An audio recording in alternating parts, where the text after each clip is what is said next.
ഇന്ന് രാജസ്ഥാൻ പഞ്ചാബിനെയാണ് തോൽപ്പിച്ചിരിക്കുന്നത്. പഞ്ചാബിനെതിരെ രാജസ്ഥാൻ ജയിച്ചപ്പോൾ പരാഗ് ആ സത്യം വെളിപ്പെടുത്തിയിരിക്കുകയാണ്. എന്തുകൊണ്ടാണെന്ന് രാജസ്ഥാൻ കളി ജയിച്ചത്, ആരായിരിക്കും രാജസ്ഥാന്റെ വിജയശില്പി, ഇപ്പോൾ എല്ലാ കാര്യങ്ങളും പരാഗ് തുറന്നു പറഞ്ഞിരിക്കുകയാണ്. ഇതിനെക്കുറിച്ചാണ് നമ്മൾ ഇന്നത്തെ വീഡിയോയിൽ നോക്കുന്നത്. ഇതുപോലത്തെ IPL ന്യൂസിന് വേണ്ടി ചാനൽ മറക്കാതെ സബ്സ്ക്രൈബ് ചെയ്യൂ. ഈ IPL മികച്ചൊരു ടീമായിരുന്നു പഞ്ചാബ്.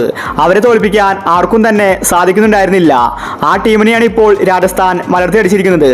ഇന്ന് കളി ജയിച്ച് പരാഗ് പറഞ്ഞത് ഇങ്ങനെയായിരുന്നു: ഇന്നത്തെ മത്സരത്തിൽ ക്രെഡിറ്റ് കൊടുക്കേണ്ടത് സഞ്ജുവിന് തന്നെയാണ്. സഞ്ജുവിൻ്റെ ക്യാപ്റ്റൻസി കണ്ട് ഞാൻ അമ്പരന്നിരിക്കുകയാണ്. കഴിഞ്ഞ 3 മാച്ചിലും ഞാനായിരുന്നു ക്യാപ്റ്റൻ.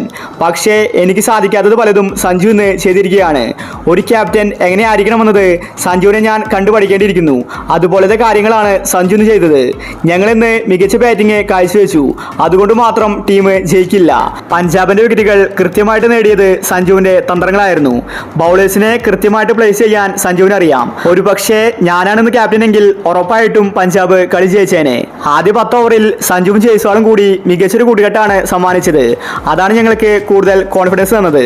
എന്തായാലും കളി ജയിച്ചതിൽ സന്തോഷമുണ്ടെന്നും സഞ്ജുവിന്റെ ക്യാപ്റ്റൻസി ഞാൻ ഒരുപാട് ഇഷ്ടപ്പെടുന്നുണ്ടെന്നും വരാൻ പോകുന്ന മത്സരങ്ങളിൽ ഇതേ കളി ആവർത്തിക്കുമെന്ന് പരാഗ് വ്യക്തമാക്കി. രാജസ്ഥാൻ ആരാധകർ സന്തോഷത്തിലാണ്. അടുപ്പിച്ച് 2ാമത്തെ മാച്ചാണ് രാജസ്ഥാൻ ജയിച്ചിരിക്കുന്നത്. ബാറ്റിംഗിൽ മാത്രമല്ല ബൗളിംഗിൽ രാജസ്ഥാൻ മികച്ചു നിൽക്കുന്നുണ്ട്. അതുപോലത്തെ പ്രകടനമാണെന്ന് പുറത്തെടുത്തത്. പഞ്ചാബ് ശരിക്കും നാണം കെട്ടു.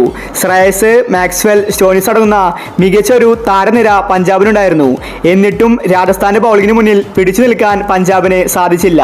അതാണ് രാജസ്ഥാന്റെ ബൗളിംഗ്. ഇതുപോലെ തന്നെ മുന്നോട്ട് പോയാൽ രാജസ്ഥാൻ ഉറപ്പായിട്ടും പ്ലേ ഓഫിലെത്തും. അതിലാർക്കും തന്നെ സംശയമില്ല. സഞ്ജു ക്യാപ്റ്റൻസി ഏറ്റെടുത്തതാണ് എല്ലാവർക്കും ഇപ്പോൾ സന്തോഷമായിരിക്കുന്നത്. സഞ്ജു വന്നതും രാജസ്ഥാൻ തിരിച്ച് ട്രാക്കിലേക്ക് എത്തിയിരിക്കുകയാണ്. അപ്പോൾ ഇന്നത്തെ കളിയെ പറ്റി നിങ്ങളുടെ അഭിപ്രായങ്ങൾ താഴെ കമന്റ് ചെയ്യുക. ഇതുപോലത്തെ IPL ന്യൂസിന് വേണ്ടി ചാനൽ മറക്കാതെ സബ്സ്ക്രൈബ് ചെയ്യൂ.